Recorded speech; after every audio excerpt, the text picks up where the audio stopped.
Hi, good morning leaders. I'm Joker Ferranto from Starbucks to treat the columns and I've been in the company for 2 years.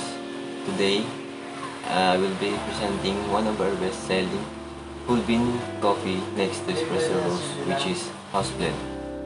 But before we start, I hope you're doing well during this global health crisis and greatest challenge that we have faced caused by COVID-19 pandemic. Let's start our coffee tasting. House Blend is came from Latin America.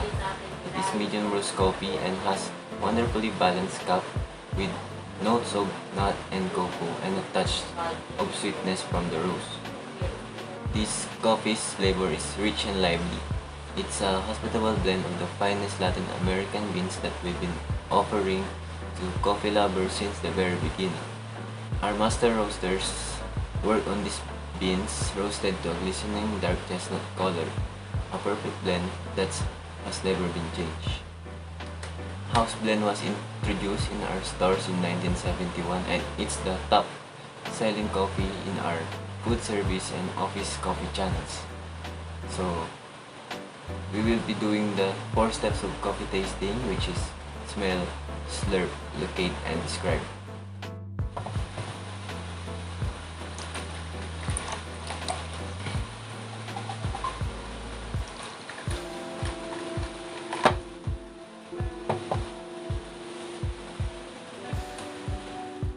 To savor the aroma, always smell a coffee before you taste it because our mouth distinguishes only the 4 ranges of sensations, which is salty, sweet, bitter, and sour.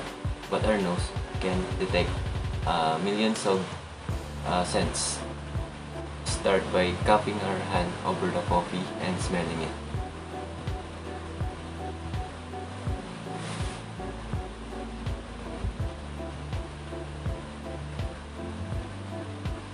After smelling, you have now experienced the aroma of excitement like flour and cookie, similar to our customers' favorite dark chocolate macadamia cookie and sweet nutty smell. Next, when tasting a coffee, it is important to slurp because it spreads the coffee across our entire palate. As we say, the louder the better, and locate the coffee.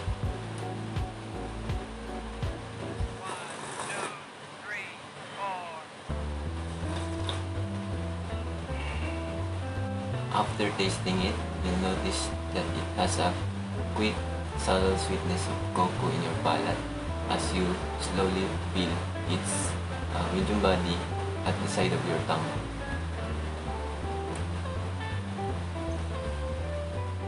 Complementary flavors are nuts, apples, and blueberries.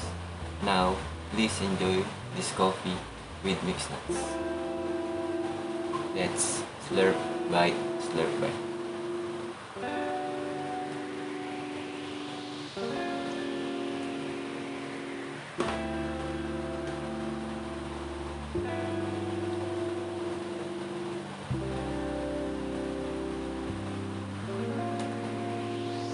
While enjoying your coffee with mixed nuts, you'll notice that it tones down the body of the coffee and you will feel a little bit of salivation at the side of your tongue.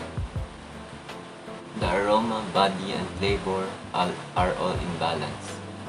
House Blend seems to describe as little darker as breakfast blend, though not nearly as dark as blends of espresso roast and French roast. More about this coffee, they use wash or wet processing method because mostly in Latin America they use wash processing methods because it defines in the availability of water. Coffee processing, wash coffee. Chairs are collected and float into floating water to sort the ripes and unripes. Unripe or bad coffee will float to the top. They are fed into the pulping machine where the outer part of the cherry is removed and the seed comes out and is moved by the water. The water and coffee moves along channels into a large water tank. Any coffee that floats in this stage will be removed. The coffee is left in the water between 8 to 15 hours depending on the country temperature and local processes to remove the mucilage that sticks to the seed after the cherry is removed. Once the coffee is taken out of the tank, it's taken to either concrete patches or to dry on Indian raised beds in the sun. Most specialty coffee will be dried like this. Sometimes mechanical dryers are used. A combination of the two can happen too. The seed will be dried to moisture content between 10-12%. This is wash coffee.